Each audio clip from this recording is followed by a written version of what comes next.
وأشهد أن لا إله إلا الله وأشهد أن محمدا عبده ورسوله أما بعد. அல்லாஹ் நல்லடியார்களே, இன்றைய தலைப்பாக அழைப்பு பணியின் முக்கியத்துவம் என்கிற தலைப்பில் நாம் பேச இருக்கோம். இந்த உலகத்திலே வாழக்கூடிய நாம் அல்லாஹ்வுக்கும் தூதருக்கு கட்டுப்பட்டு இந்த ஏகத்துவ கொள்கையிலே உறுதியாக இருக்கக்கூடிய நாம் அழைப்பு பணி என்கிற இந்த பணியை, இந்த தாவா களத்தை சரியான முறையிலே செய்யக்கூடிய மக்களாக, அதில் ஆர்வம் காட்டக்கூடிய மக்களாக நாம் இருக்கிறோமா என்று பார்த்தால் அதில் அதிகமான மக்கள் அலட்சியம் காட்டக்கூடியதாக இருப்பதை பார்க்கிறோம். இந்த சத்திய மார்க்கத்தை நாம் ஏற்றிருக்கோம் என்று சொன்னால் இதற்கு முன்பதாக நாம் அசத்திய மார்க்கத்திலே இருந்திருப்போம். சில பேர் அந்த தர்காவை ஆதரிக்கக்கூடியவராக இருந்திருப்போம். இன்னும் விதத்துகளை, மார்க்கத்தின் பேரால் நடக்கக்கூடிய மூட நம்பிக்கைகளை பின்பற்றக்கூடிய மக்களாக இருந்திருப்போம். யாரோ ஒருவருடைய பிரச்சாரம் நம்மை அடைந்தவருடைய விளைவாக இன்றைக்கு ஏகத்துவ கொள்கையை ஏற்றிருக்கிறோம் என்று சொன்னால், நமக்கு கிடைத்த இந்த ஏகத்துவ கொள்கையை, இந்த ஓர் இறையை பிற மக்கள் மத்தியிலே எடுத்து வைக்கக்கூடிய மக்களாக நாம் இருக்க வேண்டுமே, அதிலே ஆர்வம் காட்டக்கூடியவர்களாக இன்றைக்கு நாம் இருக்கிறோம். 1980 இந்த தௌஹீத் பிரச்சாரம் தொடங்கப்பட்ட போது அவருடைய தொடர்ச்சியாக நடந்த எத்தனை தாவா பணிகள் இருக்கிறது, அதோடு ஒப்பிட்டோம் என்று சொன்னால் இன்றைக்கு நாம செய்யக்கூடிய இந்த பணிகள் இருக்கிறது, அந்த பணியோடு ஒப்பிட்டோம் என்று சொன்னால் அந்த பணி, நாம செய்யக்கூடிய இந்த பணி நிறைவாக இருக்கிறதா? கடந்த காலத்திலே ஒருவராக இருவராக இருக்கும்போது நாம செய்த அந்த அழைப்பு பணி, இன்றைக்கு அதிகமான மக்கள் இந்த ஏகத்துவ கொள்கையை பின்பற்றுகிறோமே, பின்பற்றக்கூடிய நாம் இந்த தாவா களத்தை, இந்த சத்திய மார்க்கத்தை, அந்த தாவா களத்தை ஒட்டி நாம் அமைத்திருக்கிறோமே, பிற மக்கள் மத்தியிலே இந்த சத்தியத்தை எடுத்து வைத்திருக்கிறோமே. அல்லாஹ் தன்னுடைய திருமறை குர்ஆனிலே சொல்கிறானே, பல் தகும் மின்கும் உம்மத்துன் யதுஊன இலல் கைரி வ யஅமுருன பில் மஅரூஃப் வ யன்ஹவுன அனில் முன்கர். அல்லாஹ் தன்னுடைய திருமறை குர்ஆனிலே சொல்கிறானே, நன்மை ஏவி தீமையை தடுத்து நல்வழியை நோக்கி அழைக்கக்கூடிய சமுதாயம் உங்களிடம் இருக்க வேண்டும். அவர்தான் வெற்றியாளர் என்பதாக அல்லாஹ் திருமறை குர்ஆனில் சுட்டி காட்டுகிறான். எப்படி அந்த செய்தி எல்லாம் சொல்கிறான்? நன்மை ஏவி தீமையை தடுத்து அந்த மக்களை நல்வழியுமாறு அழைக்கக்கூடிய ஒரு சமுதாயம், ஒரு கூட்டம் உங்களிடம் இருக்க வேண்டும். அவர்தான் வெற்றி பெற்றவர் என்பதை அல்லாஹ் திருமறை குர்ஆனில் சுட்டி காட்டுகிறானே. ஒவ்வொரு இறை தூதரும் செய்த இந்த பணி, இந்த சத்திய, இந்த தாவா பணி இருக்கிறது, இந்த சத்திய மார்க்கத்தை மக்கள் மத்தியிலே எடுத்து வைக்கக்கூடிய இந்த தாவா என்கிற இந்த கடமை இருக்கிறது, இந்த பணி இருக்கிறது. இது ஒவ்வொரு இறை தூதரும் செய்த பணி இல்லையா? இதிலே நாம் அலட்சியம் காட்டுகிறோம் என்று சொன்னார். இந்த சத்தியத்தை பிற மக்கள் மத்தியிலே சொல்லக்கூடிய அந்த விஷயத்தை நாம் அலட்சியம் காட்டுகிறோமே. இன்றைக்கு நாம் வாழக்கூடிய இந்த பகுதிகளை இன்றைக்கு எல்லாரும் ஏகத்துவ கொள்கையை ஏற்றுக்கொண்டு விட்டார்களா? அல்லாஹ்வின் தூதரை ஏற்றிருக்கிற அந்த மக்கள் எல்லாம் பித்அத்தை விட்டு வெளியே வந்திருக்கிறார்களா?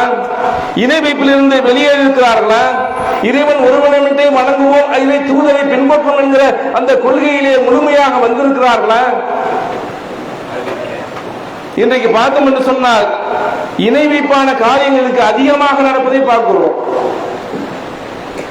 நாம் இவ்வளவு பேர் சத்திய கொள்கையை ஏற்றுக்கிறோமே, நாம இந்த பணியை, தாவா களத்தை மக்கள் மத்தியிலே இந்த சத்திய மார்க்கத்தை சொல்லக்கூடிய இந்த பணியை செய்யக்கூடிய மக்களாக இருக்க வேண்டுமே. இதுதான் அல்லாஹ் திருமறை குர்ஆனில் சொல்கிறானே, நன்மையை தீமையை தடுத்து நல்வழி நோக்கி அழைக்கக்கூடிய சமுதாயம் இருக்க வேண்டும் என்று சொல்லக்கூடிய இறைவன் அடுத்து சொல்லக்கூடிய செய்தியை பாருங்கள். நீங்க தேர்வு செய்யப்பட்ட சமுதாயத்திலே சிறந்த சமுதாயமாக இருக்கிறீர்கள். அல்லாஹ் நம்மை பார்த்து சொல்கிறார், தேர்வு செய்யப்பட்ட சமுதாயத்திலேயே சிறந்த சமுதாயமா நாம் இருக்கிறோமா? ஏன் என்பதை அல்லாஹ் திருமறை குர்ஆனில் சொல்கிறான். நீங்கள் நன்மை ஏவுகிறீர்கள், தீமையை தடுக்கிறீர்கள், இறைவன் மீது நம்பிக்கை கொள்கிறீர்கள். எப்படி அப்படி செய்தி எல்லாம் சொல்கிறான்? இந்த சமுதாயத்தை நம்மை சிறந்த சமுதாயம் அல்லாஹ் சொல்கிறான். ஏன் தெரியுமா? நாம நன்மையை ஏவுகிறோமா, தீமையை தடுக்கிறோமா? மக்கள் மத்தியிலே நன்மையை ஏவி தீமையை தடுக்கக்கூடிய அந்த பணியை நாம் செய்தோம் என்று சொன்னால் நாம தான் சிறந்த சமுதாயம் என்று அல்லாஹ் திருமறை குர்ஆனில் சொல்கிறானே. அப்படி சிறந்த சமுதாயமாக நாம் விளங்க வேண்டும் என்று சொன்னால் இந்த சத்திய மார்க்கத்தை பிற மக்கள் மத்தியிலே எடுத்து சொல்வதில் அலட்சியம் காட்டக்கூடிய மக்களாக இருக்கக்கூடாது. ஆனா அதை அலட்சியம் காட்டுகிறோம் என்று சொன்னார். இந்த சத்திய மார்க்கத்தை பிற மக்களுக்கு எடுத்து சொல்லக்கூடிய அந்த பணியை நாம் ஒவ்வொருவரும் செய்ய வேண்டுமே. நாம் என்ன நினைச்சிட்டு இருக்கோம்? ஒரு நிர்வாகத்தை அமைத்து விட்டோம், அந்த நிர்வாகம் செய்யும், அந்த நிர்வாகம் செய்தால் போதும் என்று நாம் நினைத்துக் கொண்டிருக்கிறோமா? நம் ஒவ்வொருவருக்கும் இந்த பணியினுடைய முக்கியத்துவம் அறிந்திருந்தோம் என்று சொன்னால், இப்படி இந்த நிர்வாகிகள் மட்டும் செய்யட்டும் அப்படின்னு நாம ஒதுங்கி இருக்க மாட்டோம். இந்த தாவா களம் இருக்கிறது, இந்த சத்தியத்தை சொல்லக்கூடிய இந்த பணியை நீங்கள் செய்யுங்க என்று சொல்லி இந்த நிர்வாகத்துக்கு ஊக்கப்படுத்தக்கூடிய அந்த பணியாக உங்களுடைய பணி இருக்க வேண்டுமே. ஒவ்வொரு உறுப்பினருடைய ஒவ்வொரு நிர்வாகி பாட்டு நீங்க வந்து இந்த தாவா களத்தை அதிகப்படுத்துங்கள், மேம்படுத்துங்கள், இன்னும் நிறைய நம்ம செய்வோம் என்று சொல்லக்கூடிய மக்களாக நாம் இருக்க வேண்டுமே. நம்ம ஒவ்வொரு நாளும் 24 மணி நேரம் டைம் நமக்கு இருக்கிறது. ஒரு அரை மணி நேரம், ஒரு 3/4 மணி நேரம், இல்ல 1 மணி நேரம் இந்த சத்தியத்தை மக்கள் மத்தியில் சொல்வதற்காக, அதற்காக நாம் இந்த ஒவ்வொரு நாளையும் பயன்படுத்தவில்லை என்று சொன்னால் எப்படி மக்கள் மத்தியிலே சத்தியத்தை கொண்டு சொல்வது? அல்லாஹ்வின் தூதர் சொல்கிறார்கள், என்னிடமிருந்து ஒரே ஒரு செய்தி உங்களுக்கு கிடைத்தாலும் அதை பிறருக்கு எடுத்துரையுங்கள். ஒரு செய்தி நமக்கு கிடைத்தாலும் அது மக்களுக்கு கொண்டு செல்ல வேண்டும் என்பதாக அல்லாஹ்வின் தூதர் அபிலாஷா சொல்கிறார்களே. நாம இந்த சத்திய மார்க்கத்தை ஏற்றுக்க நமக்கு எத்தனையோ விஷயங்கள் தெரியுமே, எத்தனையோ மார்க்க விஷயங்களை நாம் அறிந்திருக்கிறோமே, எத்தனையோ மார்க்க செய்திகளை அறிந்திருக்கிறோமே. அந்த மார்க்க செய்திகளை பிற மக்களுக்கு எடுத்து சென்றிருக்கிறோமே. ஒவ்வொரு இறைத்தூதரும் எடுத்து சென்றார்கள். இறைத்தூதர் இப்ராஹிம் அவர்கள் இந்த சத்திய மார்க்கத்தை தன்னுடைய குடும்பத்தாருக்கு எடுத்து சென்றார்கள். அங்கே வசிக்கக்கூடிய தன்னுடைய ஊராருக்கு எடுத்து சென்றார்கள். அங்கு வசிக்கக்கூடிய எல்லா மக்களுக்கும் இந்த சத்திய மார்க்கத்தை எடுத்து சொன்னதுடைய விளைவாக அவர்கள் நெருப்பிலே தூக்கி போடப்பட்டார்கள். அல்லாஹ் அந்த நெருப்பிலிருந்து இப்ராஹிமை காப்பாற்றினானா இல்லையா? எதற்காக நெருப்பு தூக்கி போட்டாங்க? இப்ராஹிம் நபி அவர்கள் இந்த சத்திய மார்க்கத்தை அந்த மக்கள் மத்தியில உறுதியோடு சொன்னதால், ஒரு நபராக இருந்தாலும் இந்த சத்திய மார்க்கத்தை மக்கள் மத்தியில சொன்னதுடைய விளைவாக அவர் நெருப்பு குண்டத்தை வளர்த்து அதை தூக்கி போட்டதை பார்க்கிறோம். இறை தூதர் அபிலாஷாஸ் அவர்கள் மக்கள் மத்தியிலே சத்தியத்தை எடுத்து சொன்னதனுடைய விளைவு என்ன? இறை தூதரை பல்வேறு விதமான சொற்களால் அவர்கள் இறை தூதரை பேசியதை பார்க்கிறோம்.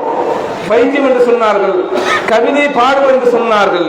இப்படியாக பல்வேறு விமர்சனங்கள் செய்தாலும் அந்த மக்கள் மத்தியிலே இறை தூதர் அபிலாஷாஸ் அவர்கள் இந்த சத்திய மார்க்கத்தை எடுத்து சொல்லிக் கொண்டே இருந்தார்கள். எந்த அளவுக்கு என்று சொன்னால், இறை தூதர் அபிலாஷாஸ் அவர்கள் தாயிம் என்கிற ஒரு நகரத்துக்கு இந்த சத்திய மார்க்கத்தை சொல்ல வேண்டும் என்பதற்காக, அழைப்பு பண்ணி செய்ய வேண்டும் என்பதற்காக அந்த நகரத்துக்கு செல்கிறார்கள். அங்க இருக்கக்கூடிய அந்த பொறுப்பாளர்கிட்ட அனுமதி கேட்கிறார்கள். ஆனால் அவர்கள் அனுமதி தருவதற்கு பதிலாக இறை தூதர் அபிலாஷாஸ் அவர்களை கடுமையான சொற்களால் மிக கடுமையான பாதிப்புக்கு உள்ளாகிற அளவில் அவர்கள் இறை தூதர் அபிலாஷாஸ் அவர்களை பேசுகிறார்கள். இறை தூதர் அபிலாஷாஸ் தாயிப்கள் அப்படி திரும்பி வருகிறார்கள். என்ன என்பதை அதிசயில பதிவு செய்கிறார்கள். எந்த அளவுக்கு என்று சொன்னால், தன்னை மறந்தவர்களாக வருகிறார்கள். அல்லாஹ் ஜிப்ரீல் அவர்களை மாணவர் ஜிப்ரீலை இறக்கி அந்த வானவர் இறை தூதர் அபிலாஷாஸை கேட்கிறார்கள், இறை தூதரவர்களே, இந்த தாயிப் இந்த நகரம் இருக்கிறது, 2 மலைகளுக்கு மத்தியில் இருக்கிறது. இந்த 2 மலைகளும் பெயர்த்து போட்டு அந்த மக்களை நான் அழித்து விடா என்பதாக அந்த இறை தூதர் அபிலாஷாஸ் இடத்திலே அந்த வானவர் ஜிப்ரீல் அனுமதி கேட்கிறார்கள். எப்படியாப்பட்ட நிலையாக இருந்தால் அல்லாஹ் வானவரை அனுப்புவார். இந்த சத்தியத்தை சொன்னதால், இந்த சத்தியத்தை சொல்வதற்கான அழைப்பு பணிக்கு சென்றதால், அந்த அழைப்பு பணிக்கு அனுமதி கேட்டதால் அங்கே இறை தூதர் அபிலாஷாஸ் கடுமையான சொற்களால் பாதிப்பு உள்ளாம் அளவுக்கு அவர் பேசப்பட்டார் என்று சொன்னார், கடுமை காட்டப்பட்டார் என்று சொன்னார். எதற்காக? இந்த சத்தியத்தை சொன்னதற்காக, அழைப்பு பணியை மேற்கொண்டதற்காக. அங்க அவ்வளவு அந்த துன்பத்தின் துயரத்துக்கு ஆளாக்குறார் என்று சொன்னார். எந்த அளவுக்கு துன்பத்தின் துயரத்துக்கு ஆளாகின்றார்? தன்னை மறந்தவர்களாக தாயிப் நகரத்தில் இறைத்து வந்து கொண்டிருப்பார்கள். அல்லாஹ் உடனே ஜிப்ரீல் வானவர் ஜிப்ரீல் அனுப்பார் சொன்னார். சொல்லி அவர் கேட்கக்கூடிய கேள்வியை பாருங்கள். எந்த அளவுக்கு வேதனைக்கு உள்ளாக்கப்பட்டிருந்தால் இறை தூதர் அபிலாஷாஸ் அந்த வேதனைக்கு ஈடாக நீங்கள் ஒரு உத்தரவிடுங்கள். அந்த உத்தரவு என்ன? இந்த 2 மலைகள் இருக்கிறது, தாயிப் நகரத்தை அப்படி பரட்டி போட்டு அந்த தாயிப் நகரத்தை நாங்கள் அழித்து விட என்று கேட்கும் போது இறை தூதர் அபிலாஷாஸ் சொன்ன செய்தி என்ன?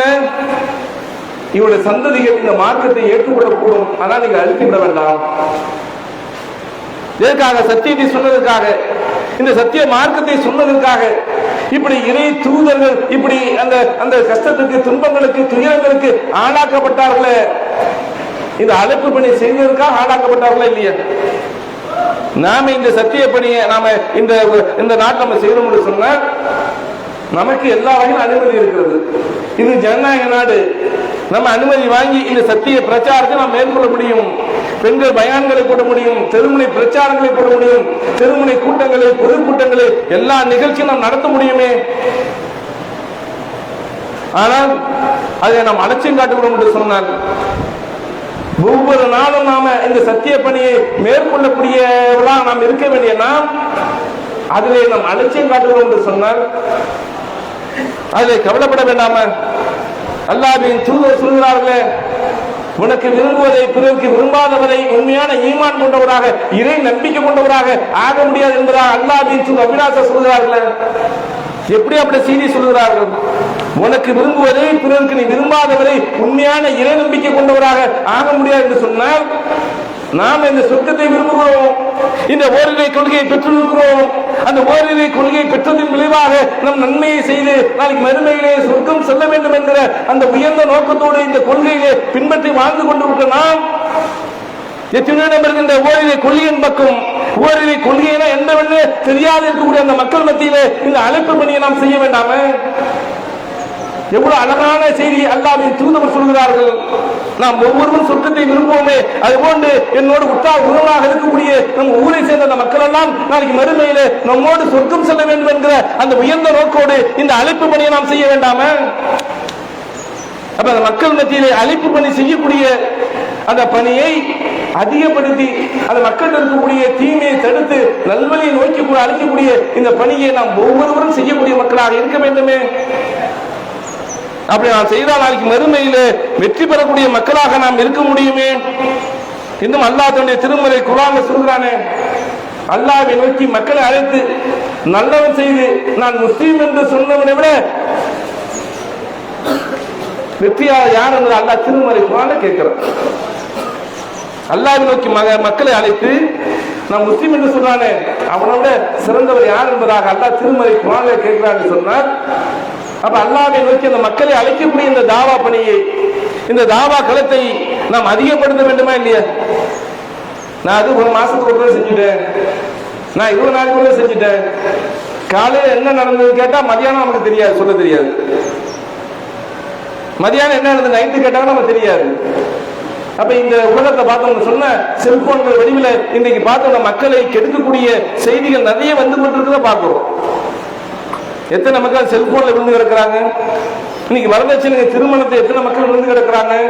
இப்படி அல்லாஹ்வின் தூதருக்கு மாற்றமான எத்தனை செய்திகள்ல இன்றைக்கு முஸ்லீம் என்று சொல்லக்கூடிய மக்கள் விழுந்து கிடக்கிறார்களே, அது தன்னுடைய மறுமை வாழ்வை பாழாக்குறார்களே.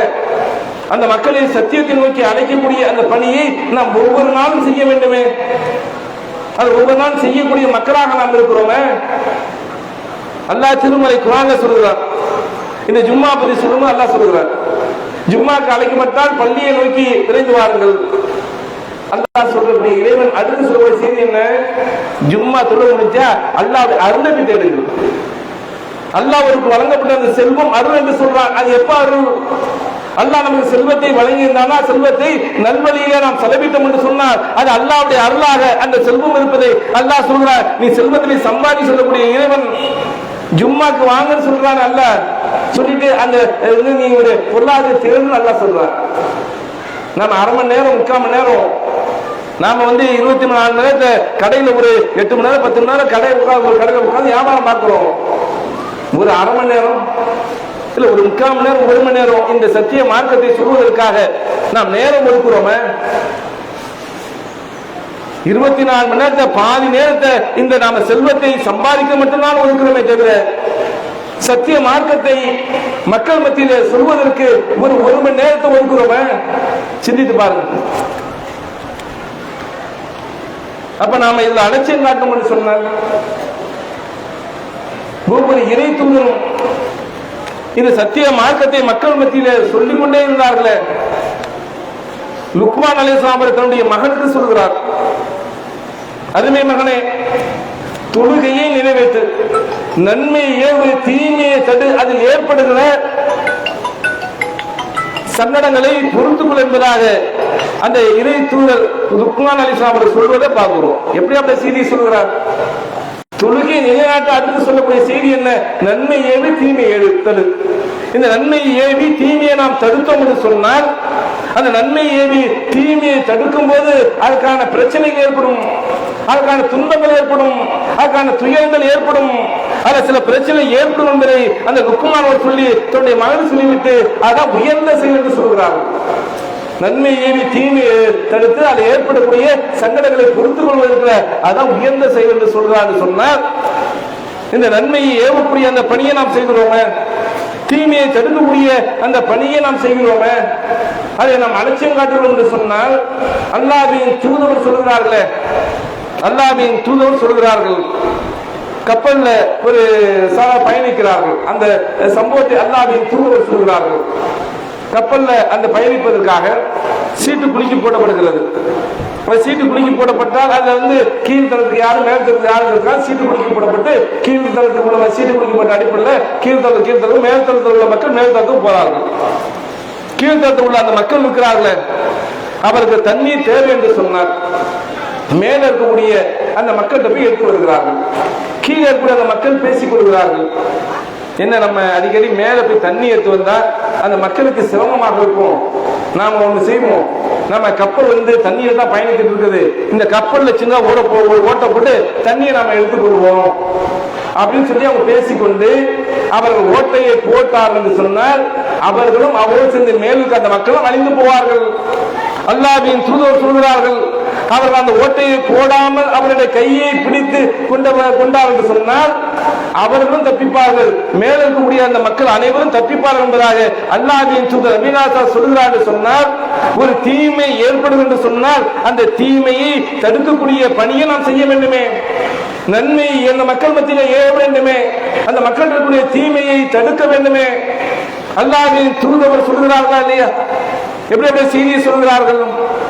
அல்லாஹ்வின் தூதர் சொல்கிறார், ஒரு தீமையை நீங்கள் கண்டால் உங்களுடைய கரத்தால் தருங்கள், அது இயலாவிட்டால் உங்களுடைய நாவால் சொல்லி தருங்கள், அதுவும் முடியாவிட்டால் மனதால் வெறுத்து உணர்ந்தீர்கள். இது ஈமானுடைய பலகீனமான நிலை என்பதாக அல்லாஹ்வின் தூதர் அபிலாஷா சொல்கிறார். சொன்னார், ஒரு தீமை ஏற்பட்டால் அவருடைய கரத்தால் தடுக்கணும். மார்க்கத்தின் பெயரால் எத்தனையோ தீமைகள் இன்றைக்கு இந்த உலகத்தில் நடந்து கொண்டிருக்கிறது, நம்முடைய பகுதியில் நடந்து கொண்டிருக்கிறது. கையால தடுக்க முடியுமான இன்னைக்கு இவ்வளவு காலகட்டம் முடியாது. அப்ப நம்முடைய நாவால எடுத்து செல்லக்கூடிய இந்த தாவா பணியை, அழைப்பு பணியை நாம் ஒவ்வொருவரும் செய்ய வேண்டுமே. முதல் நிலை அல்லாஹ்வின் தூதர் சொல்வார், கையால தடுக்கக்கூடியது, அது முடியாத பட்சம் இரண்டாவதாக தன்னுடைய நாவால் எடுத்து செல்லக்கூடிய இந்த பணியை நாம் ஒவ்வொருவரும் செய்ய வேண்டுமே. அல்லாஹ்வின் தூதர்களும் வலியுறுத்தி இருக்கிறார்களே, அல்லாஹ்வின் திருமறை குர்ஆன்ல வலியுறுத்தக்கூடிய இந்த நன்மையை ஏவி அந்த மக்கள் இருக்கக்கூடிய தீமையை தடுக்கக்கூடிய அந்த பணியை நாம் ஒவ்வொருவரும் செய்யக்கூடிய மக்களாக இருக்க வேண்டுமே. அப்படி அந்த மக்கள் இருக்கக்கூடிய தீமையை தடுக்கக்கூடிய மக்களாக நாம் இருக்கிறோமே, அது அலட்சியமாக இருக்கிறோம் என்று சொன்னால், இந்த தாவா பணி என்பது பிற மக்கள் இருக்கக்கூடிய அந்த தீமைகளை தடுத்து சத்திய மார்க்கத்தை, இந்த ஏகத்துவ கொள்கையை முறையாக அவர் பின்பற்றி அவர் நடந்தார் என்று சொன்னார், நாளைக்கு மறுமையில நமக்கு நன்மை இருக்கிறது. அல்லாஹ்வின் தூதர் சொல்கிறார்கள், முன்முறையாக ஒருவர் இந்த சத்திய மார்க்கத்தை ஏற்றுக்கொள்வது சிகப்பு நிற ஒட்டகத்தை விட சிறந்தது. எப்படியாப்பட்ட நன்மையை அல்லாஹ்வின் தூதர் சொல்கிறார்கள். நாம் இந்த சத்திய மார்க்கத்தை பிரச்சாரம் செய்கிறோம், நாம செய்யக்கூடிய இந்த பிரச்சாரத்தை கேட்டுவிட்டு ஒருவர் இந்த தௌஹீதை ஏகத்துவ கொள்கை ஏற்றுக்கொள்கிறார் என்று சொன்னார், எப்படியாப்பட்ட நன்மையா? சிகப்பு நிற ஒட்டகத்தை விட சிறந்த நன்மை அல்லாஹ் வழங்குவதாக அல்லாஹ்வின் தூதர் அபிலாஷா சொல்கிறார் என்று சொன்னால் சாதாரண நன்மைய? அன்றைய காலகட்டத்தில் அல்லாஹ்வின் தூதர் வந்த வாழ்ந்த காலத்துல சிகப்பு நிற ஒட்டகம் சொன்னா அதுக்கு விலை உயர்ந்தது. இன்னைக்கு ஒரு ஒட்டகத்தை வாங்கணும்னு சொன்னா 1.5 லட்சம் ரூபாய், 2 லட்சம் வாங்க முடியும். அப்ப அன்றைய காலத்தில் சிகப்பு நிற ஒட்டகம்னா அது எவ்வளவு எப்படிப்பட்டதாக இருக்கும்? இன்னைக்கு அந்த சிகப்பு நிற ஒட்டகம்னா என்ன விலை இருக்கும்? இன்னைக்கு ஒரு பென்ஸ் கார் தான் என்ன விலையோ அது போன்று. அதை விட சிறந்திருந்த அல்லாஹ்வின் தூதர் சொல்கிறார் என்று சொன்னால் இந்த தாவா பணியை, இந்த தாவா களத்தை மேம்படுத்தக்கூடிய மக்களாக, அதில் அதிகமாக கலந்து கொள்ளக்கூடிய மக்களாக நாம் அனைவரும் இருக்க வேண்டும். ஆண்களாக இருந்தாலும் பெண்களாக இருந்தாலும் பெண்களுக்கும் நேரம் கிடைக்கும் போது இந்த சத்திய மார்க்கத்தை சொல்லக்கூடிய மக்களாக இருக்க வேண்டும். அல்லாஹ் தன்னுடைய திருமறை குர்ஆனில் சொல்கிறானே, இதே நம்பிக்கை கொண்ட மக்களுக்கு சொல்லும்போது அல்லாஹ் சொல்லுவான், இதே நம்பிக்கை கொண்ட ஆண்களும் பெண்களும் ஒருவர் மற்றவருக்கு உற்ற நண்பர்கள். எப்படி அப்படி செய்தி எல்லாம் சொல்லுவான் பாருங்க. இதே நம்பிக்கை கொண்ட ஆண்கள் இருக்கிறாங்களே அவர்கள், இங்க அமர்ந்திருக்கூடிய நாம் அனைவரும் உற்ற நண்பர்கள். அதே பெண்கள் பகுதி ஆண்கள் பெண்கள் இருக்கிறாங்க, ஒவ்வொருக்கும் ஒற்ற நண்பர்கள் என்று சொல்லிவிட்டு அடுத்து அல்லாஹ் சொல்லக்கூடிய செய்தியை பாருங்கள். அடுத்து அல்லாஹ் என்ன செய்தி சொல்கிறான்? அவர் நன்மை ஏவுவார்கள், தீமையை தடுப்பார்கள், தொழுகையை நிலைநாட்டுவார்கள், ஜகாத் வழங்குவார்கள், அல்லாஹ்வுக்கும் தூதருக்கும் அவர் கட்டுப்படுவார் என்பதாக அல்லாஹ் திருமறை குர்ஆனில் சுட்டி காட்டுகிறானே. எப்படி அந்த செய்தி எல்லாம் சொல்கிறான்? இதே நம்பிக்கை கொண்ட ஆண்களும் பெண்களும் ஒருவர் மற்றவருக்கு உற்ற நண்பர்கள் சொல்லிவிட்டு அல்லாஹ் சொல்லக்கூடிய செய்தியை பாருங்கள். அந்த இறை நம்பிக்கை கொண்ட ஆண்களாக இருந்தாலும் இறை நம்பிக்கை கொண்ட பெண்களாக இருந்தாலும் அவருடைய அந்த பண்பு எதுவாக இருக்கும் என்று சொன்னால் அவர்கள் நன்மை ஏவுவார்கள், அந்த மக்களுடைய தீமையை தடுப்பார்கள். முதல்ல சொல்லக்கூடிய செய்தி இதுவாக இருக்கிறது. அடுத்து அல்லாஹ் சொல்கிறான், இரண்டாவதாக தொழுகை அவர் நிறைவேற்றுவார்கள். மூன்றாவது அல்லாஹ் சொல்கிறான் அவர் ஜக்காத் வழங்குவார்கள்.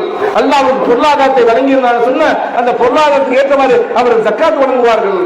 அல்லாஹ்வுக்கும் தூதருக்கும் அவர் கட்டுப்படுவார் என்பதாக அல்லாஹ் திருமறை குர்ஆனில் சுட்டி காட்டுகிறானே. அப்ப நன்மை ஏவக்கூடிய அந்த மக்களுக்கு தீமையை தடுக்கக்கூடிய இந்த பணியை நாம் ஒவ்வொருவரும் செய்யக்கூடிய மக்களாக இருந்தால் நாளைக்கு மறுமையிலே வெற்றி பெறக்கூடிய நன்மக்களாக இருக்க முடியுமே. அப்படியாப்பட்ட இந்த பணியை நாம் ஒவ்வொருவரும் செய்யக்கூடிய மக்களாக நாம் இருக்க வேண்டும் என்று கூறி இந்த முதல் நிலை செய்கிறேன். வாய்தாவின் ரப்பில் ஆலமீன்.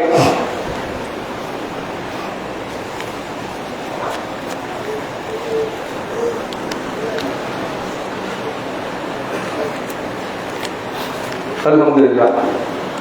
அல்லாஹ் நல்லடியார்களே, இந்த அழைப்பு பணி என்று சொல்லக்கூடிய இந்த பணி, இந்த தாவா பணி இருக்கிறது,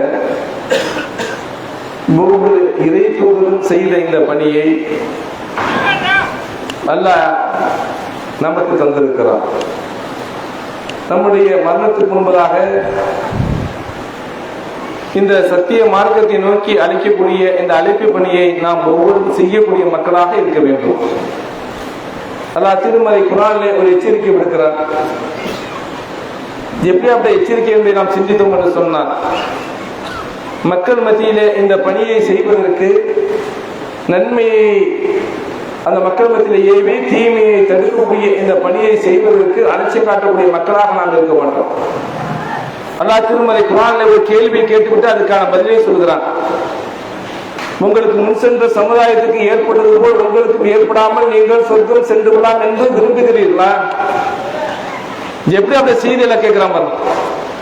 முன் சென்ற சமுதாயம் என்று சொன்னால் ஒரு இறைத்தூடைய அந்த சமுதாயம் இருக்கிறது, அவர்களுக்கெல்லாம் ஏற்படுவது போல் உங்களுக்கும் ஏற்படாமல் நீங்கள் சொர்க்கம் சென்று விடலாம் என்று எண்ணுகிறீர்களா? கேட்டுவிட்டு அல்லாஹ் அடுத்து சொல்லக்கூடிய அந்த திருமறை குர்ஆன் வசனத்தை பாருங்கள். அவர்களுக்கு வறுமையும் துன்பமும் ஏற்பட்டது, இறை தூதரும் நம்பிக்கை கொண்ட அந்த மக்களும் அல்லாஹ்வின் உதவி எப்ப வரும் என்று கேட்கும் அளவுக்கு அழைக்களிக்கப்பட்டனர். எப்படி அவருடைய செய்தி எல்லாம் சொல்கிறான்? இந்த சத்தியத்தில் உறுதியாக நின்றதால், இந்த சத்திய மார்க்கத்தை அந்த மக்கள் மத்தியிலே உறுதியாக சொன்னதால் அந்த மக்களுக்கு வறுமை ஏற்பட்டது, துன்பம் ஏற்பட்டது. எந்த அளவுக்கான வறுமை, எந்த அளவுக்கான துன்பம் என்பதை ஹதீஸ்களை நாம் விளங்கினோம் என்று சொன்னார்.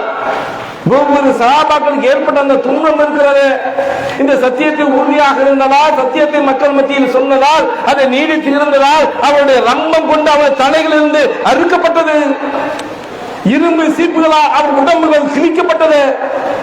எப்படி அப்படி துன்பத்துக்கு துயரங்களுக்கு அந்த மக்கள் ஆளானார்கள். அல்லாஹ் திருமறை குர்ஆனிலே இவ்வளவு அழகாக சொல்கிறான். முன் சென்ற சமுதாயம் இருக்கிறது, இந்த சத்தியத்தை அந்த மக்கள் மத்தியில் சொன்னார்கள், அதை சொன்னதா அவர்கள் துன்பத்துக்கு ஆளாக்கப்பட்டார்கள். அது போன்று நீங்களும் செய்யாமல், அது நீங்க இந்த சத்தியத்தை சொல்லாமல் நாளைக்கு மறுமையிலே சொர்க்கம் சென்றுள்ளோம் என்று விரும்புகிறீர்களா? அவர்களுக்கு வறுமை ஏற்பட்டது, துன்பம் ஏற்பட்டது, அல்லாஹ்வின் உதவி எப்ப வரும் என்று இறை தூதருக்கு அவர் கேட்கும் போது இறை தூதர் சொன்ன பதில் இது. அந்த மக்கள் கேட்கும் போது இறை தூதர் சொல்கிறார்கள், அந்த மக்கள் ரம்பத்தால் அறுக்கப்பட்டார்கள், அவருடைய இரும்பு சீப்புகளால் அவருடைய உடம்புகள் கிழிக்கப்பட்டது என்பதாக இறை தூதர் சொல்கிறார்கள். அல்லாஹ் திருமறை குர்ஆன்ல சொல்கிறான். இப்படி அழைக்கப்பட்ட பிறகு அந்த மக்களுக்கு அல்லாஹ்வுடைய பதில் சொல்கிறான், அல்லாஹ்வின் உதவி சமீபத்திற்கு சொல்லுங்க. அப்ப இந்த நன்மையை ஏவக்கூடிய இந்த பணி இருக்கிறது, இதை செய்தோம் என்று சொன்னால் பிரச்சனைகள் வருமா? நன்மை ஏவி தீமையை தடுத்தோம் என்று சொன்னால் அது சில சங்கடங்கள் ஏற்படும் தான். அதை உறுதியாக இருந்து இந்த நன்மையை பிற மக்கள் மத்தியிலே ஏவக்கூடிய மக்களாக, அந்த மக்கள் இருக்கிற தீமையை தடுக்கக்கூடிய மக்களாக, தடுத்து அந்த மக்களை நல்வழியை நோக்கி இந்த ஏகத்துவத்தின் பக்கம் அழைக்கக்கூடிய இந்த பணியை நாம் ஒவ்வொருவரும் செய்யக்கூடிய மக்களாக இருக்க வேண்டும் என்று கூறி இந்த உரையை நிறைவு செய்கிறேன். வாஹிதன் அல்ஹம்துலில்லாஹி ரப்பில் ஆலமீன். அஸ்ஸலாமு அலைக்கும்.